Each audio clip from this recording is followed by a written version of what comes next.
Part 2. Silver Snow. Heartstring Moon. The Impregnable Fortress.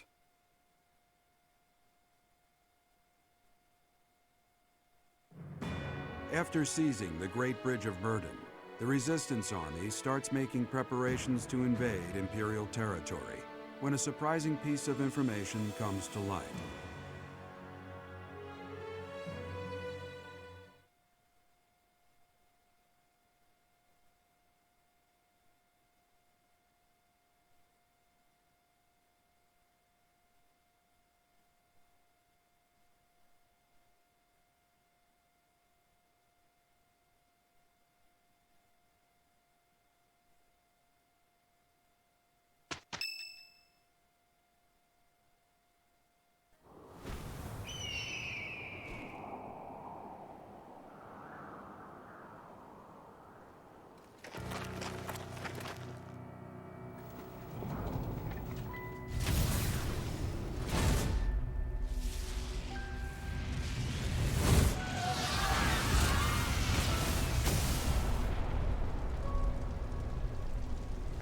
Know that I will tear your heads from your shoulders. The dead must have their tribute. As big class reunions go, this one's gotta be the worst in history. Years ago, we fought here as classmates. But not today.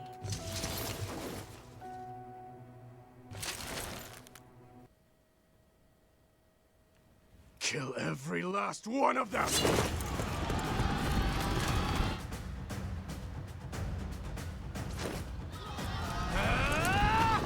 And so we fight on.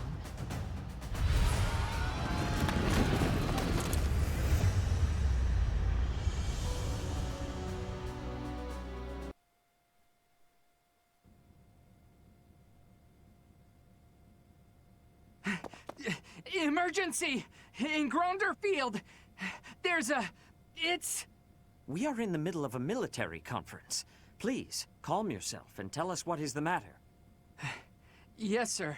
It seems the Kingdom and Alliance armies clashed with Imperial forces on Gronder Field. Amid the chaos of three armies battling each other out there, the Imperial army was routed. Edelgard sustained heavy wounds and retreated to Enbar. Well then, I suppose... Sir, the Kingdom army was also decimated, and His Highness Dimitri has been counted among the dead. What? The Alliance sustained heavy casualties as well, and the whereabouts of their leader, Claude, is currently unknown. Unknown?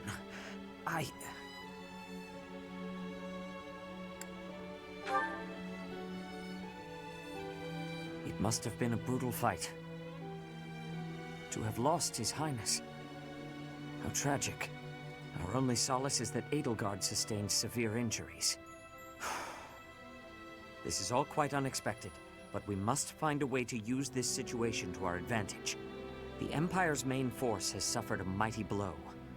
Edelgard will most certainly avoid the front lines. Now is the time for us to infiltrate the Empire and aim for the capital. But what will happen to the Lords of the Old Kingdom and Alliance territories? They have lost many leaders and soldiers. I am sure they must be hard at work rebuilding. We will foster cooperation by aiding them through the local churches. The remaining Lords of the Kingdom and Alliance must join together to form one union. And you should be the one to lead them. What do you say?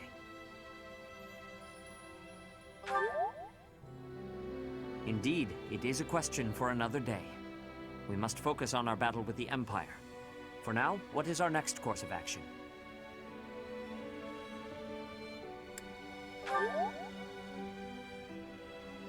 We must choose a place within the Empire that will give us solid defenses for our front line. That will become the foothold for our invasion of the capital. There is one massive fortress that boasts the greatest defenses in the Empire, Fort Mercius. We will stand no chance if we attack by traditional means. We must gather everyone and devise a plan of attack.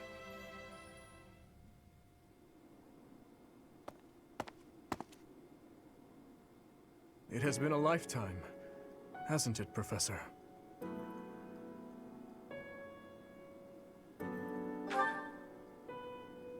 Yes, I thought so too. I wanted to slice her throat, but I did not get the chance. I let people die, and yet I still stand. Rodrigue, Gustav, Dedu.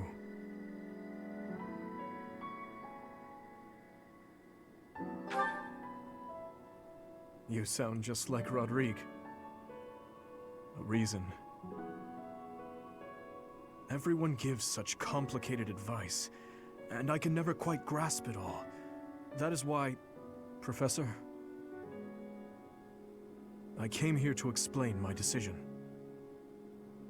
I have no resources to take back the kingdom capital, much less to defeat the Empire, and that is why... Professor, you will catch a cold sleeping in a place like this.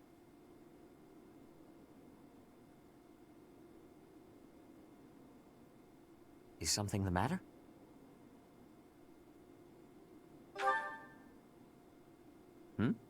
I am the only one here. Were you dreaming? I can't say for certain that you were dreaming, but if someone did come here to see you, that person only wanted you to see their face. Perhaps they wanted you to guide them.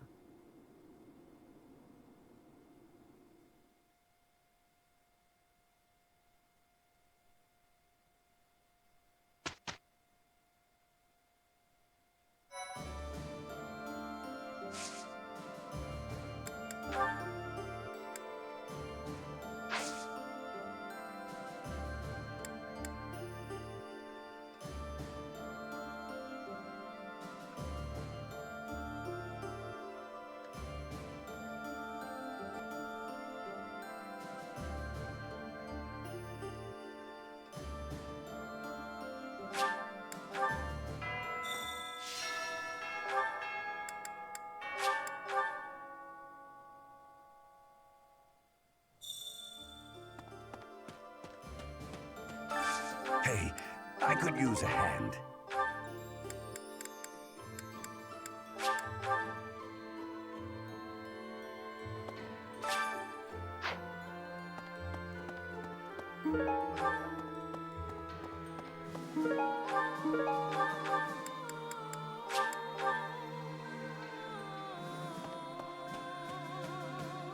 Thanks. I'm glad I asked you.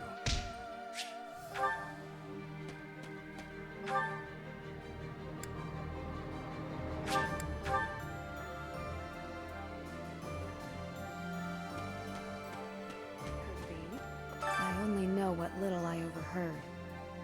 But what I did hear implied that the Empire was involved in the tragedy of Dusker. If it's true, that may explain why His Highness chose to fight the Empire. Perhaps I should have fought alongside His Highness. No, not anymore. I am where I belong. Those of us still on this plane of existence will carry the torch. The inhumane actions of the Empire must not be repeated.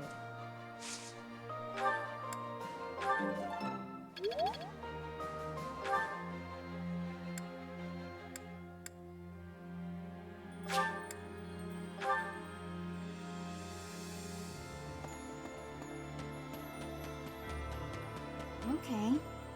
Edelgard, Dimitri, Claude, all the house leaders from way back when, assembled again at Gronder. I wonder what their thoughts were as they headed out to the battlefield. So, you know, Professor, laying siege to a keep is like asking a girl out on a date. First, you get past her defenses, then you make your move. Trust me, I know what I'm talking about. I'm a seasoned veteran at this kind of thing. Girls, I mean. I've never actually, captured any keeps. Anyway, you know more about tactics than me, so I don't know why I'm offering you advice.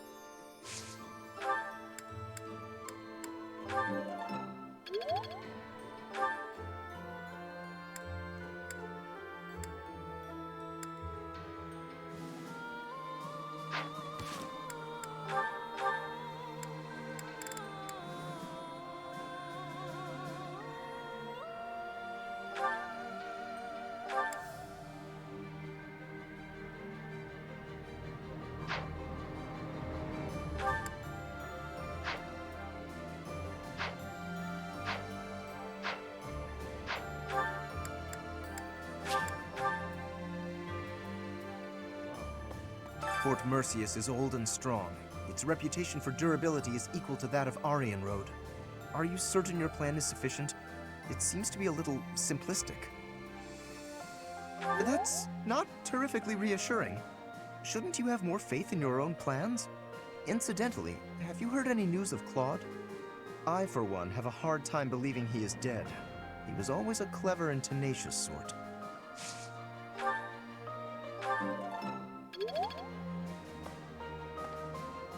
I, for one, have a hard time. It hasn't sunk in yet. They slaughtered the boar. I can hardly believe it. I thought he was alive all this time. He must have really hated Edelgard to lead such an ill-advised assault. No point in feeling sorry for the poor scoundrel now.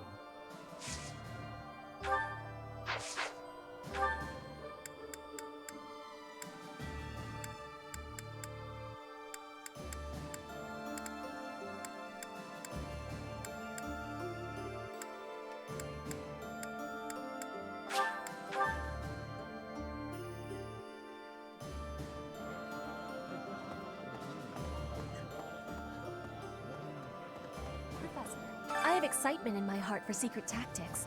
I enjoy attacks that are surprising. Surprise attacks are safe with friends. Fewer injuries.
The battle at Gronder Field certainly took an unexpected turn, did it not?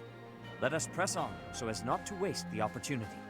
Fort Mercius is a keep that was constructed to defend the imperial capital, Enbar.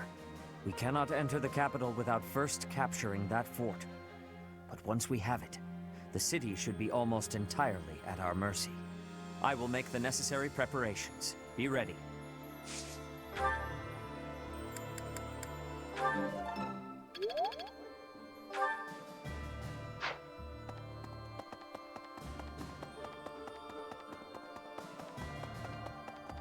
Could I trouble you?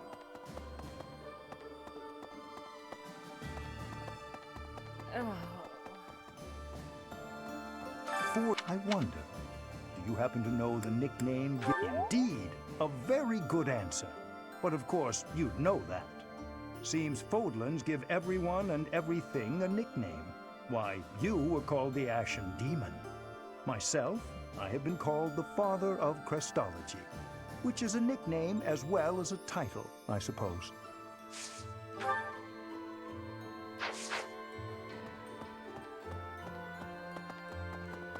Each step richer. That's how the...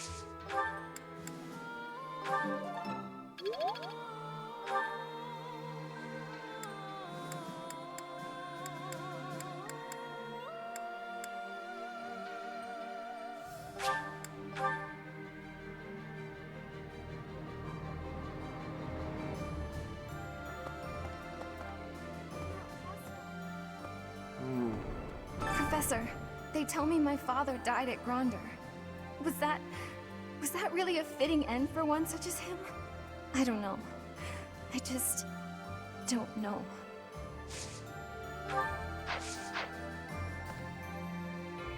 Teacher.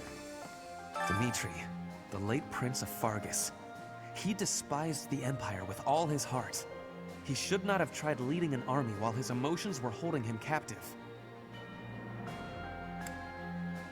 True enough, but I suspect the reason he died is that he could not keep his emotions in check. I see. You are saying you met with Dimitri, but you could not tell if it was reality or a dream. I wonder what that could mean.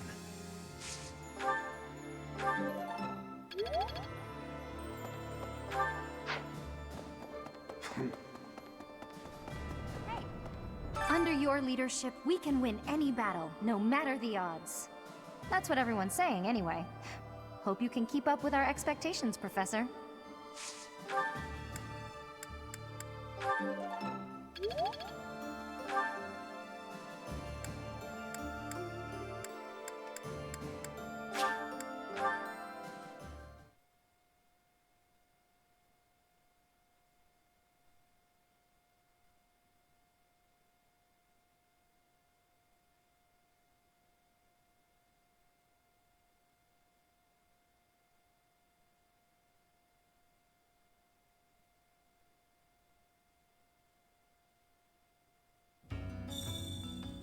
Hey!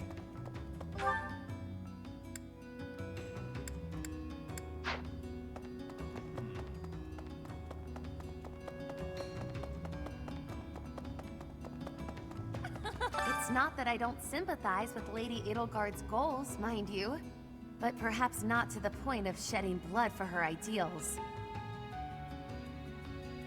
I must keep her example in mind as I chart a new path. Peace in Fodlan and a restored House Nouvelle shall be my guiding star as I blaze my own trail.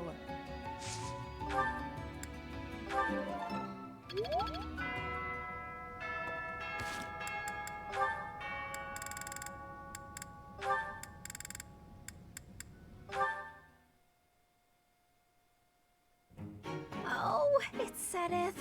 I'd better slip away before he... Ah, I see you are indulging in a bit of reading. You are fond of books, I take it? Yes, reading's one of my favorite pastimes. I was just finishing up, actually, so I think I'll... That is most fortuitous. Fortuitous? How do you figure? Come with me. I have a story to share with you. Once upon a time, deep in the cold mountains, there lived a lazy fox and an industrious squirrel. The squirrel worked tirelessly all day long, while the fox did nothing but lounge around and play.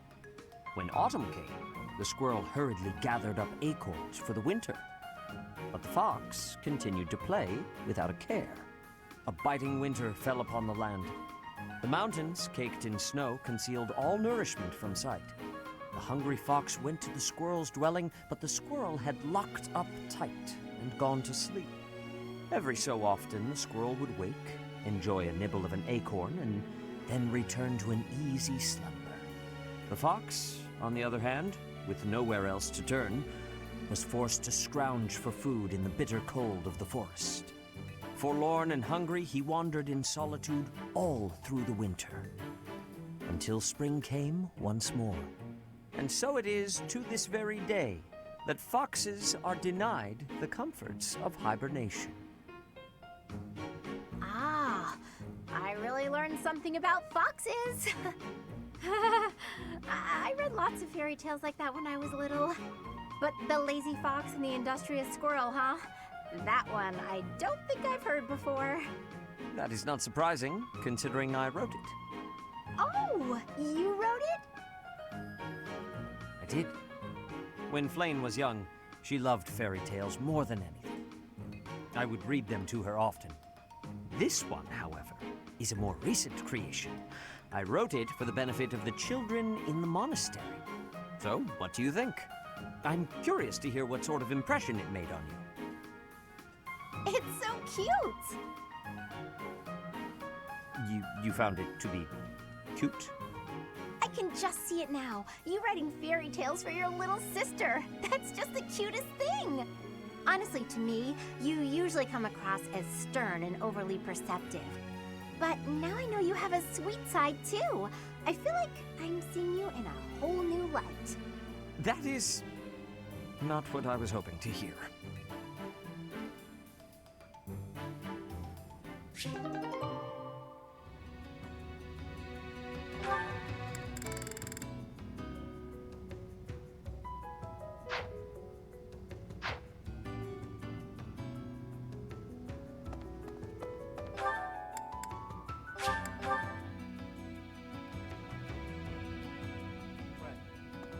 If the Empire rallies its forces and attacks Garrett Mach, I'm not so sure Abyss will be okay.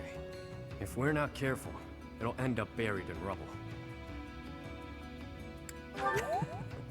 Ever the valiant one. But nobody ever knows how a war will turn out. That's part of the deal, you know. Maybe I'm being paranoid, but I want to ensure there is still a refuge for people to escape to.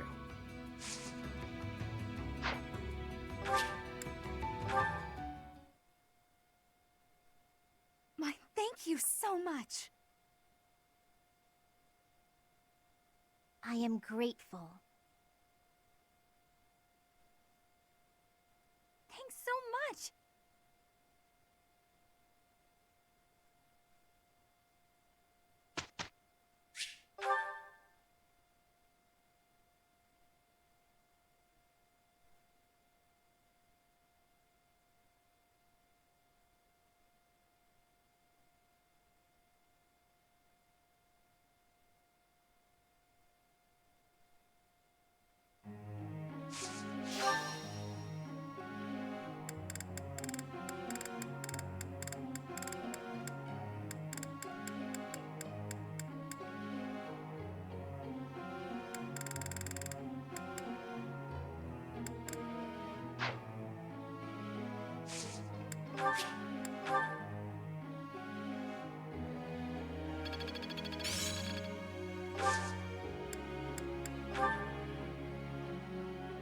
I have a question. I see. Professor.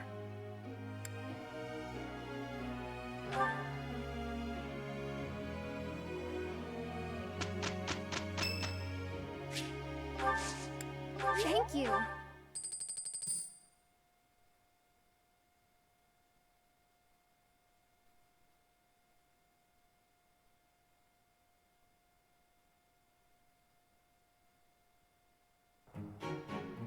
I'm confident in our chances. Right. We did well enough.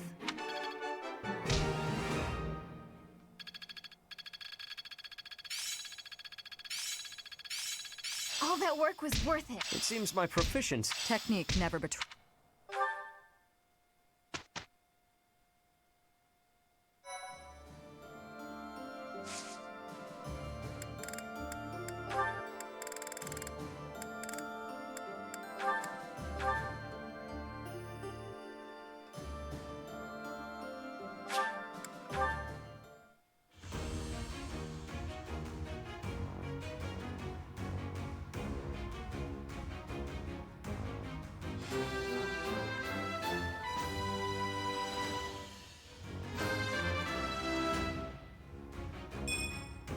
I passed, as expected.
I, for one...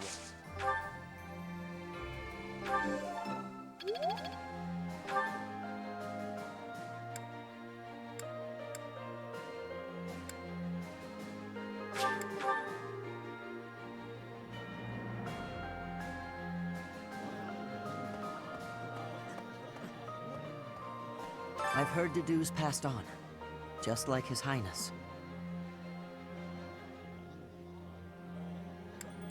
That's what I've heard. But no one's found his body. If somehow he's still alive, I hope we'll meet again. Professor, surprise it.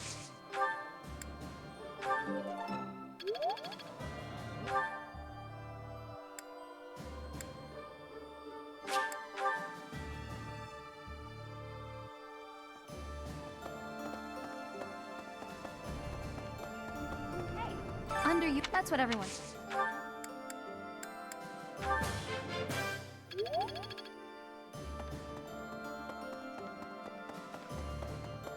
Teacher, I see, but you couldn't...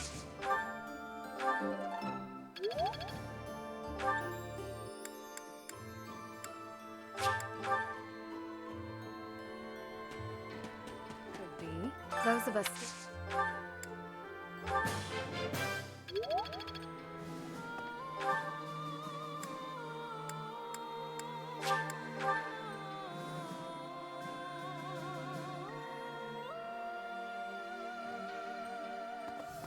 Well... Richard. That's how the...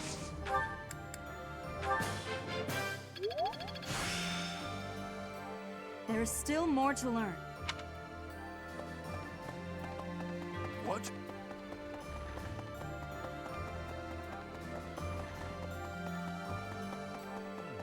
The battle, let us fort. We cannot. I will make.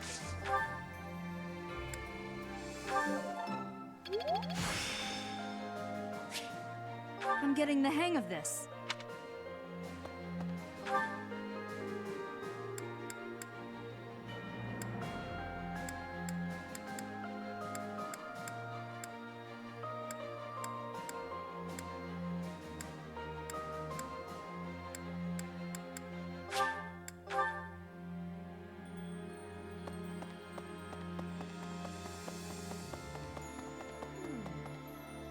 I like this idea of yours, dressing as Imperial soldiers so they'll let us in.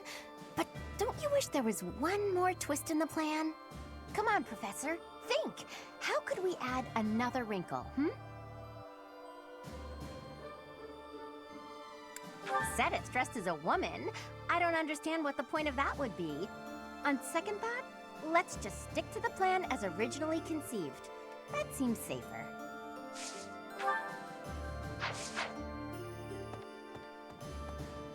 Did you give the ridiculous order to prepare Imperial armor for every one of our troops? I've reached out through all of my channels, but there are limits to these things. I'll have to recruit an entire town's worth of people if I ever plan on making enough. Did you? I'll have to.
Peace info.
It's within my grasp. Professor.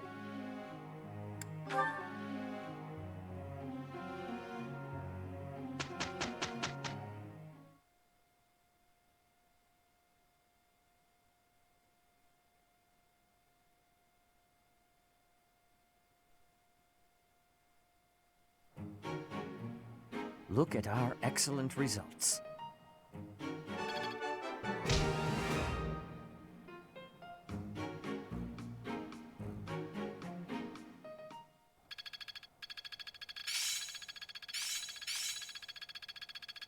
I'm glad I'm getting the hang of it. I must always... I'll try to put this...